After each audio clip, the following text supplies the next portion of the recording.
It's gonna be good, it's gonna be great, it's gonna be better, I can't wait.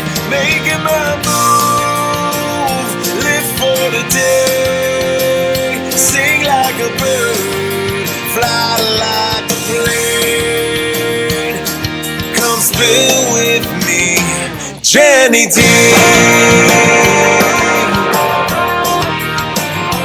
Jenny D.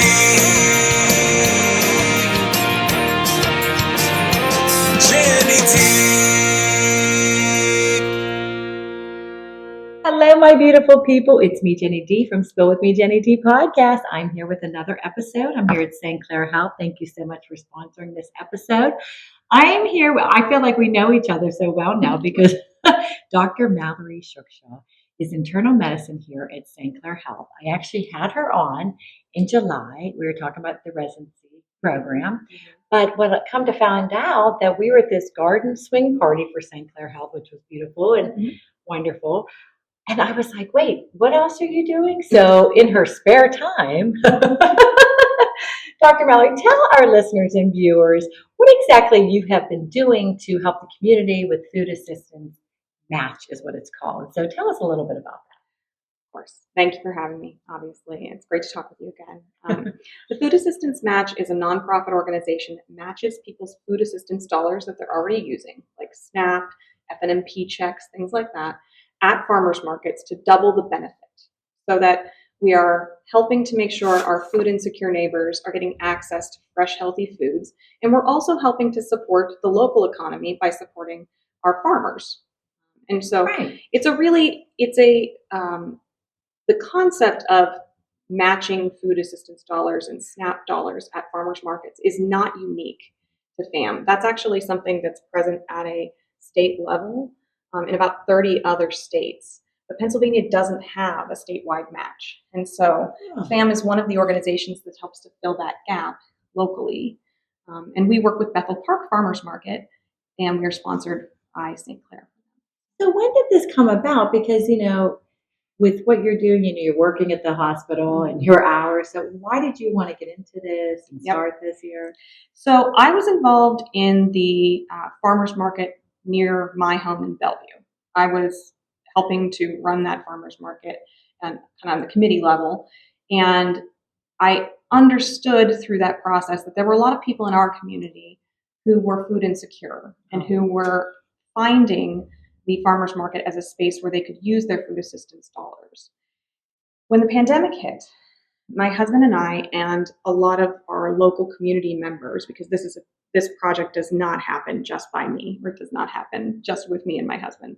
There are a lot of people who do this work. But in 2020, when the pandemic hit, we all kind of looked at each other and we said, this is going to be really bad for people in our community. There are going to be people who are quickly food insecure, who do not have access to the programs that do exist because they're going from being maybe financially okay enough to not being okay enough. Right, and everything's shutting down. Everything was shutting down. We had a lot of seniors in our community and senior high rises, and so we mobilized as a community together, and we raised $100,000, and we started passing out meals to people. And I will say, I kind of said it in the wrong order because we started passing out meals before we raised any money. Yeah, I was like, wow. But through that process, we basically worked with church kitchens, started to create these meals, then made a system where we had delivery drivers take them to people who signed up for the meals. And so by the end of this, we had delivered over 30,000 meals. What? Yep. Wait a minute. I thought you were going to say 30,000 meals. Absolutely. Yeah, we were doing 1,000 meals 3 times a week at one point. How many families? I mean, hundreds of families. And this is just in the Pittsburgh region. This was in, and it was in where I live. So it was Bellevue, it was Brighton Heights, it was McKees Rocks, it was Emsworth, Westview, that whole surrounding community. Wow. So it was a big project. And we were able to bring people in who were in the food service industry who weren't able to work at that time because everything was shut down, but they had all this kitchen experience.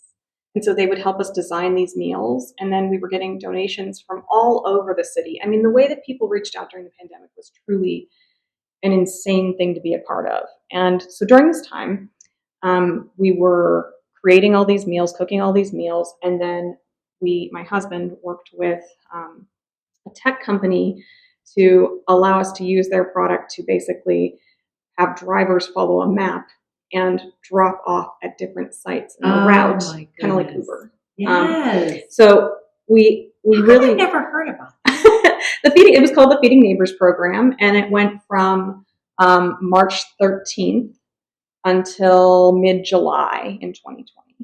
And so at the end of that program, we had a little bit of money left over, but people had largely gotten to the point where the need was dropping off. We were seeing fewer people sign up.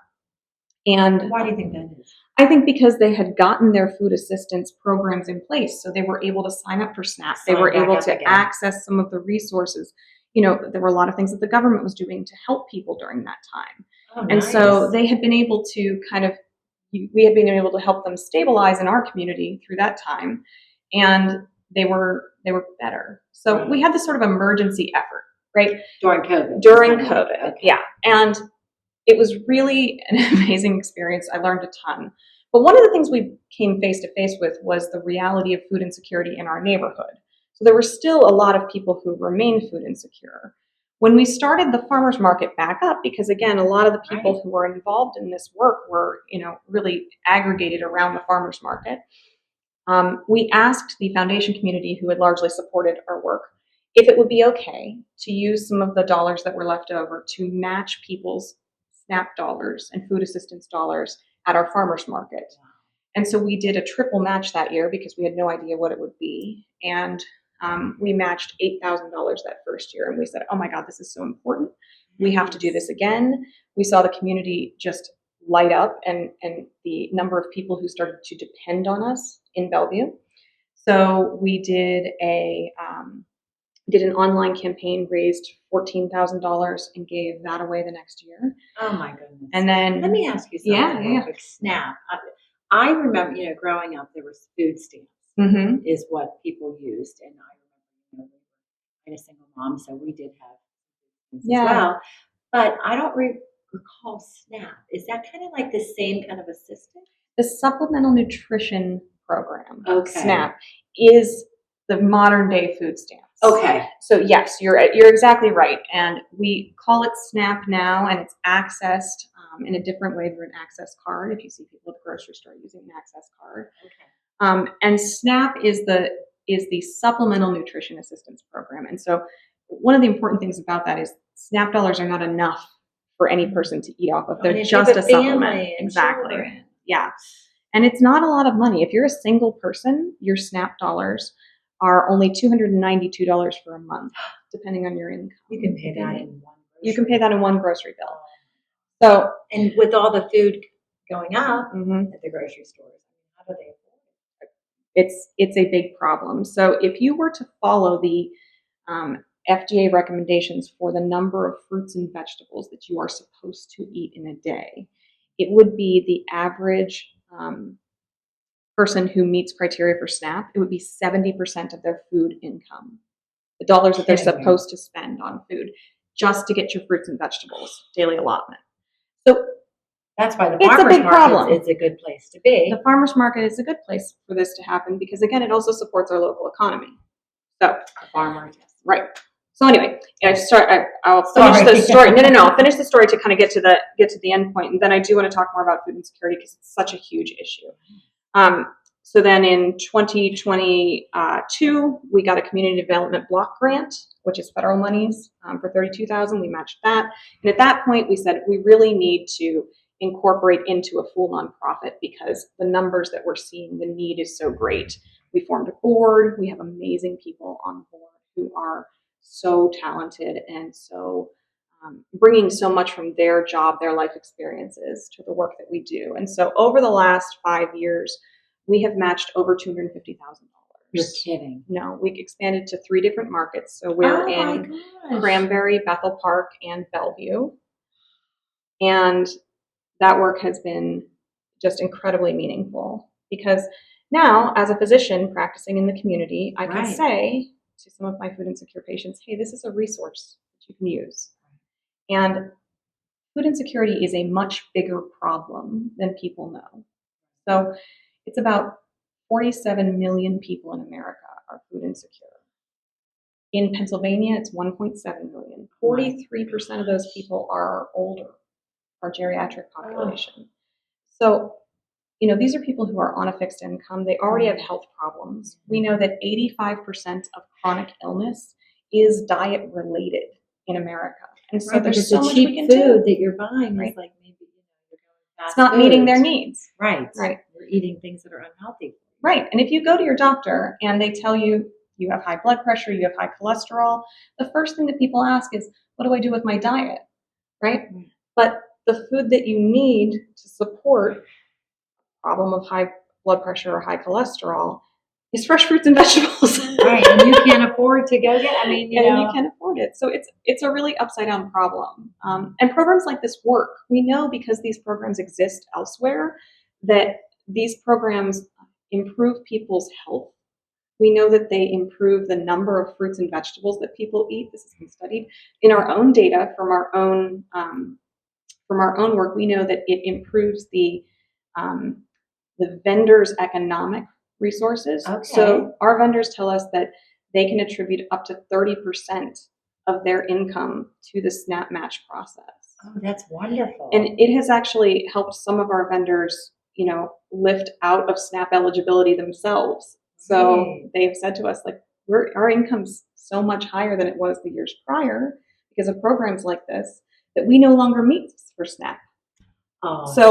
These kinds of things are, FAM is doing a lot of amazing work, but this program needs to be available statewide. So I was going to ask you this. So FAM has been around how long? 5 years.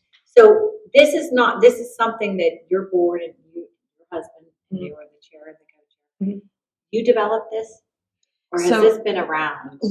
This is our version of this system in Pennsylvania, and other programs exist in 30 other states where they do SNAP match type programs. Now, ours is a little different for a couple of reasons. Number one, you mentioned that your family was on food stamps at one point. Right. That's part of my husband's story too. Yeah. And so one of our really important focuses through this process is creating and maintaining dignity for our patrons. Prioritizing privacy, making sure that we are not asking for, personal information through the process as much as we possibly can to comply with the legal, guidance that we have. But we do this with such a focus on the dignity for our patrons because this is something that's really close to home. We had neighbors down our street who were getting meals from us when we were doing the Feeding Neighbors program and who are participants in our FAM program at our market. These are our neighbors. These are our people. We didn't know. And so, when you become aware of that incredible need locally and in your own sphere, you can't look away from it. No, right? Oh God, no. Yeah. And when it's part of your own story, as it is for you, as it is for my husband, he felt a lot of lack of dignity in the process of getting the help his family needed. And so we're really focused on that. We're really focused on that Nordstrom level service in our process as much as we can be. And so we work really intimately with the farmers markets that we provide this. It is so true what you said about that, like the dignity. Like I remember like being in high school and like you could tell like the lower income families, we would have like a different lunch card. Yeah. And I think it was like tickets, like a blue ticket or something like that. So it was like, it's almost like people knew, which, back then it didn't really matter to me. I just wanted to eat. Mm-hmm. But, to see people nowadays, like, I can't believe this is still going on.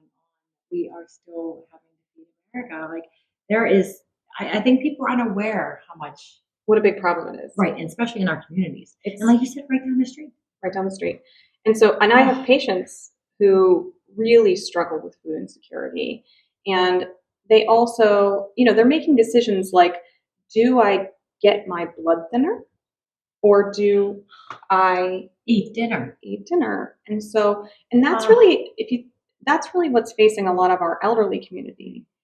And when you look at the stats and the numbers of, well, how is the food assistance match benefiting people in Bethel Park? It's over 90% senior farmers market nutrition checks, which are all people over 60 who make less than $28,000 a year. So think about that.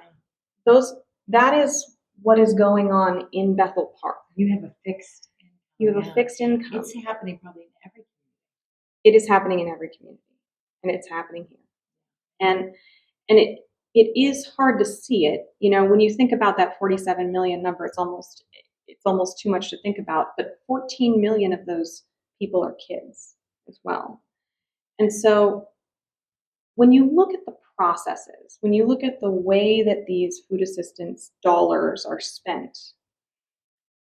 it's really interesting, and you can see the intent in the community is very good because there are lots of different programs out there for people to access.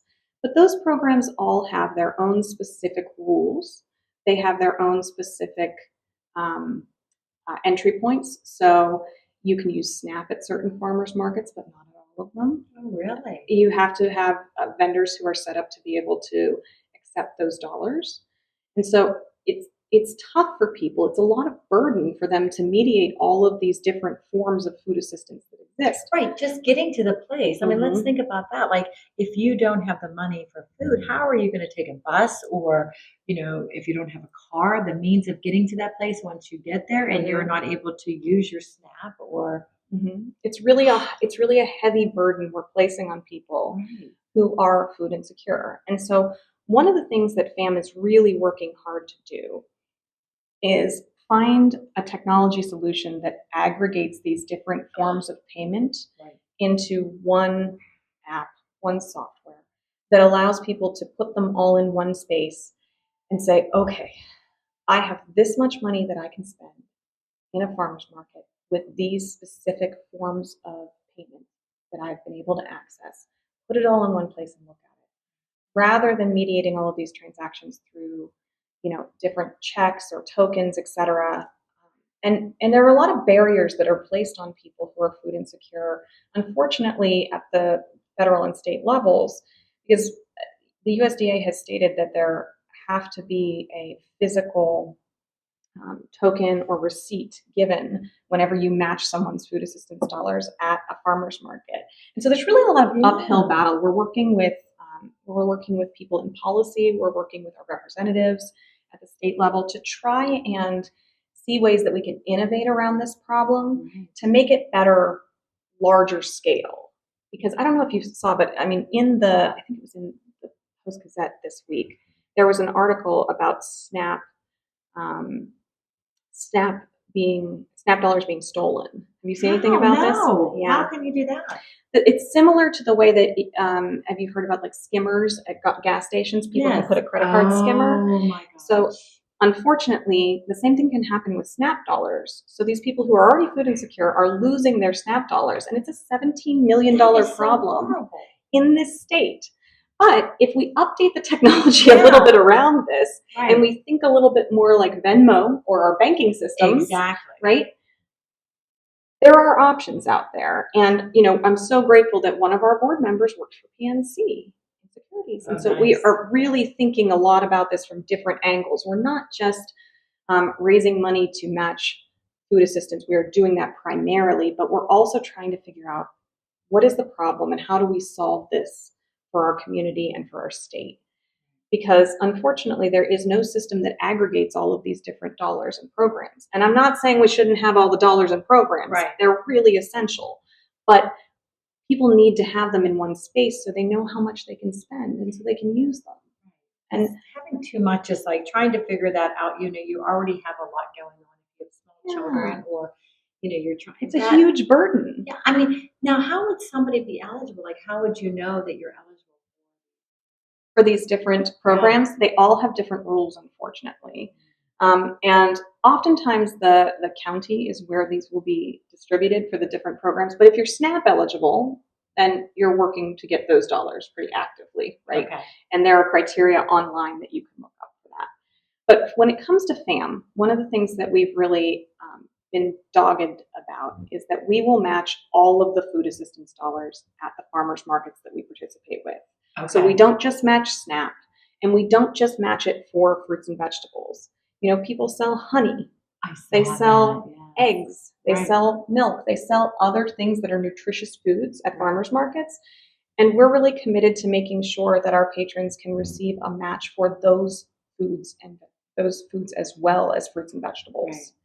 So that's important to us. The other thing that's really important to us is that many of these programs that match dollars will only match up to like $20 a day. We set our limit at $100 a day. Oh my gosh. Because that's we wonderful. really want patrons to be able to use these farmers markets as the source for not just getting the extras, the fun, fancy things, Right. but where they get their food for the week. And so if we say we'll match up to $100, that's $200 that they can spend. That's a lot more like regular groceries, right? When you say farmers market, Mhm. Dr. Mallory, so you're talking, a lot of them are once a week. Yes.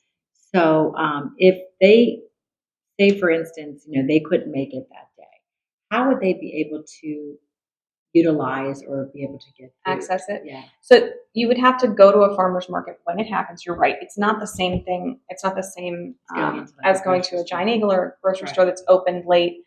That's another barrier that exists to utilizing farmers markets. But the benefit and the value is you're getting more nutritious food that hasn't necessarily sat on the shelf for as long, That's true. right?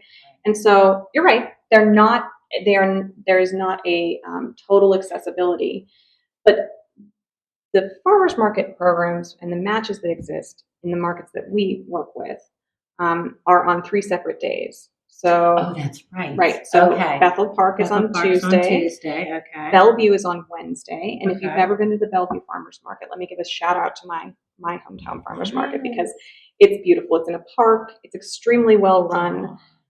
This is where the dignity focused model really started, and Right. Bethel Park has taken on that mantle with incredible ways as well. We have such good partnerships there, and then we're also in Cranberry. I can't believe which serves it. So a you're in the huge north, area. You're in the Yeah.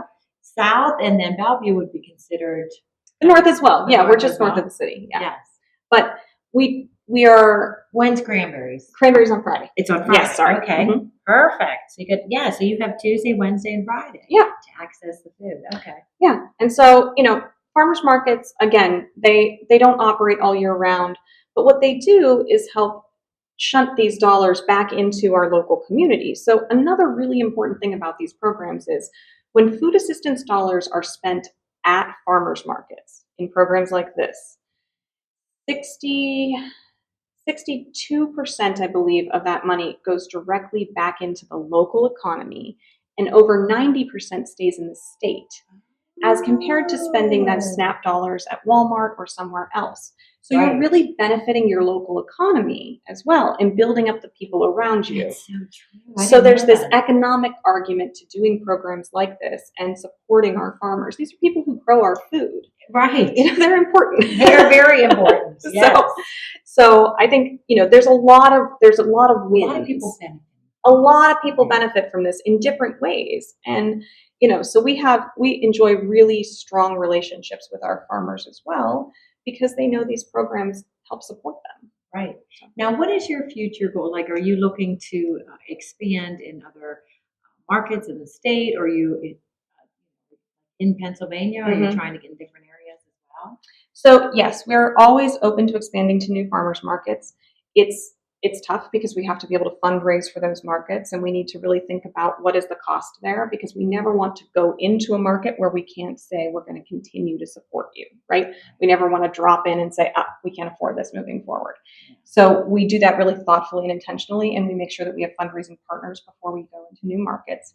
But one of our goals is to try and solve this technology problem. And so we're really hoping to gain some additional foundation support for those The app dollars, and because everything. this is something that will benefit the state and honestly at the national level. Being able to aggregate all of these forms of payment into one space will really help our communities, and it'll help our vendors too, again, back into the farmers as well. Right. So it's getting these programs up to speed and to act more like Venmo than like food stamps. Right. And that makes more sense. And It makes more sense. If you think about farmers markets, would you say it was like from April to like November, October, would you say? Yeah, they all have a little bit different dates. So Bellevue runs from May to the end of October. Okay. June to the end of October, and Bethel Park runs from May to the end of September, but they've extended a couple dates into October this year. Okay. And so they're doing some great work there, but it depends. They're not, Right. they're also all run in different ways. So Bethel Park is supported by the township. But in Bellevue, it's a completely community run effort. Absolutely. And they do, I love they that. run all their own money and funding. It's, yeah. Yeah, because then you have more of a say of like what you're doing. But they're both great in the way that they execute in taking care of their patrons. But Bellevue doesn't have that at the borough level, so it's not supportive in that way. It's just different, Right. And so working with all working. of these little community entities is its own separate problem. It's not bad, but they all run a little differently. Right.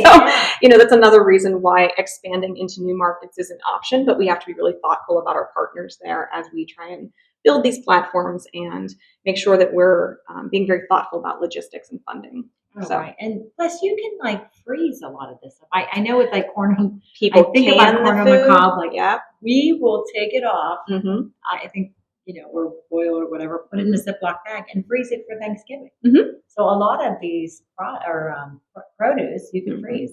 We had one of our early kind of testimonials was someone who found herself out of work and had just had a baby. And she talks about, teaching herself to can food because Tomatoes, she was yeah. able to use our program to really buy a lot of things at a lower cost for her and her family than she could get anywhere else. Right. And she figured out how to can food so she would have it throughout the winter. So the Wow. argument for sustainability kind of after the season too is there for people who are interested in that and capable. Right, and I think of it, because I know my mom with even cucumbers, you can make them into pickles. Mm-hmm. Yeah. I mean, there's just so many ways that you Yeah. can. I think that's a great resource to have for people to show them like the food that you're getting, you can prolong the shelf life of them by utilizing them for different things. And there are so many organizations in the food insecurity world and space who are trying to educate people and to attack those problems. And, Adagio Health is another organization that they bring in demonstrations into farmers markets so people can try different foods. And there are all these kinds of programs that we've become aware of.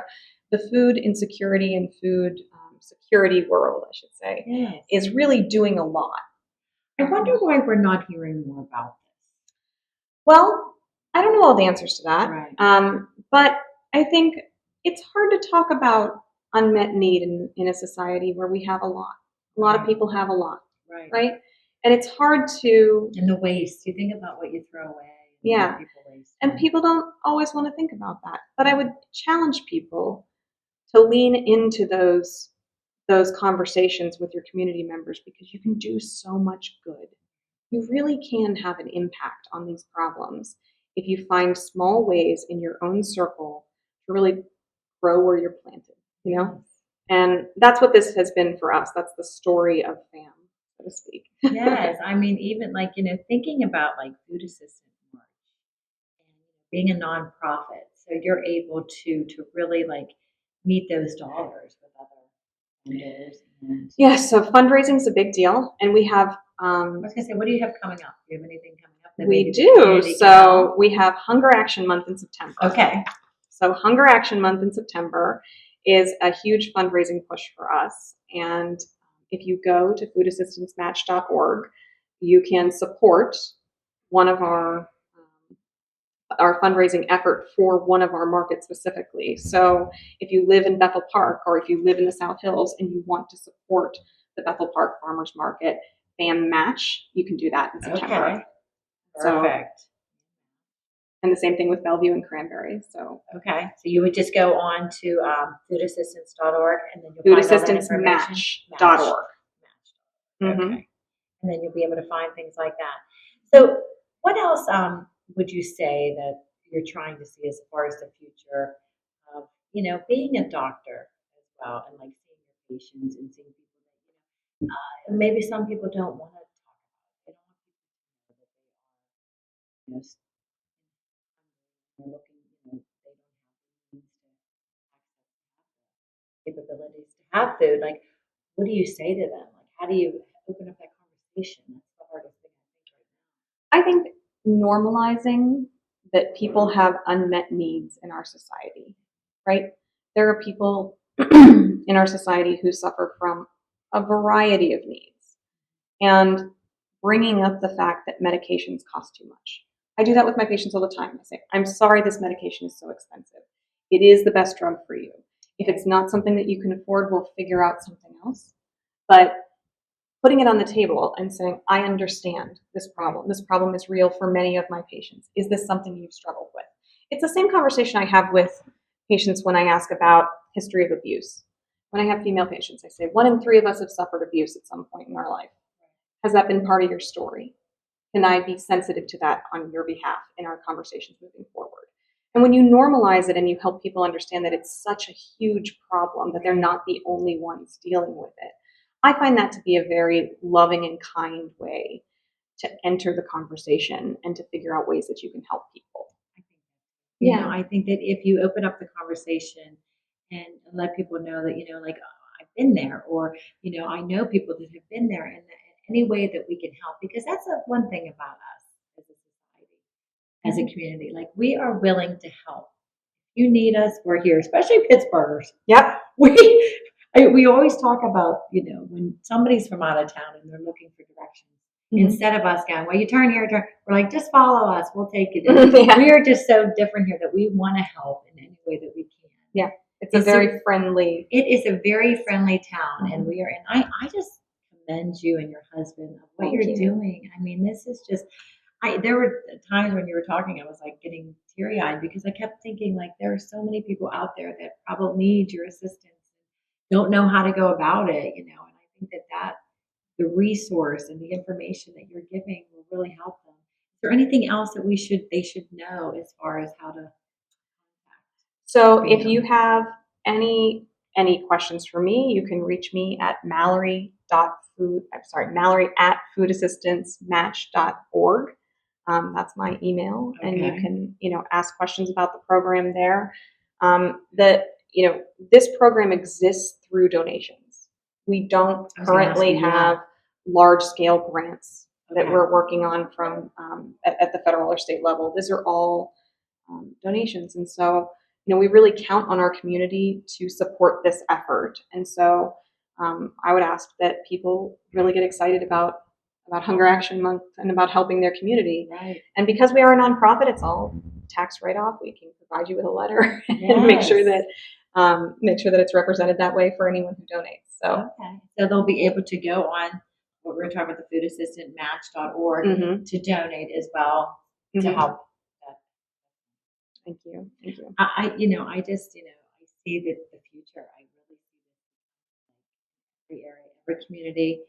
We would love that. Saving lives. My husband and I joke that, our biggest goal for FAM is that it becomes a statewide program and our nonprofit never exists.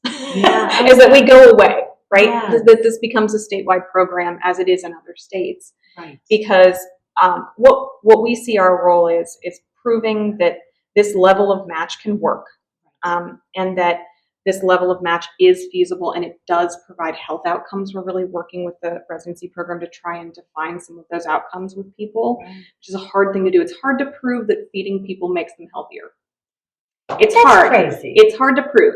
So it's hard to get data on that. But we're really trying to find ways and to be innovative around the process, right, with the technology solutions, in order to make this something that does make sense at the state level, and then to support the partnerships at this in other organizations that are doing similar work.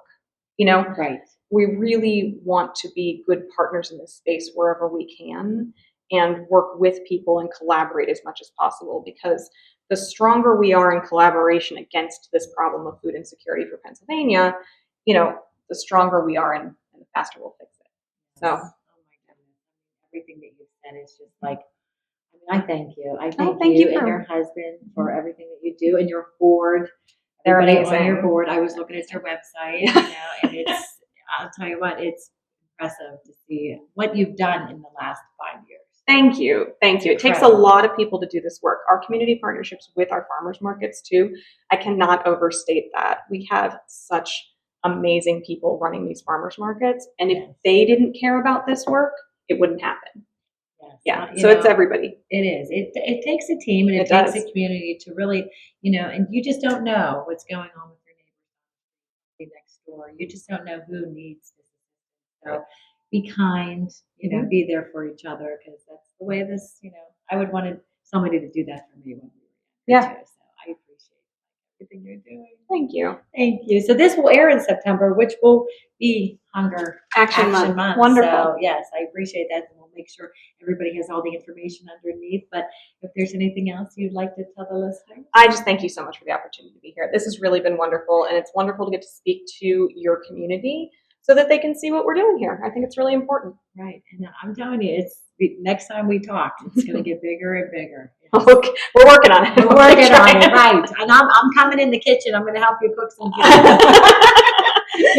My husband does all the cooking now. Oh, yeah. Yeah. You figured it out. I know, right? But thank you so much for being on Spill with Me, Jenny D. Thank you. And thank you, St. Clair Health, for sponsoring. This is another episode. Come spill with me. Come spill with me. Come spill with me.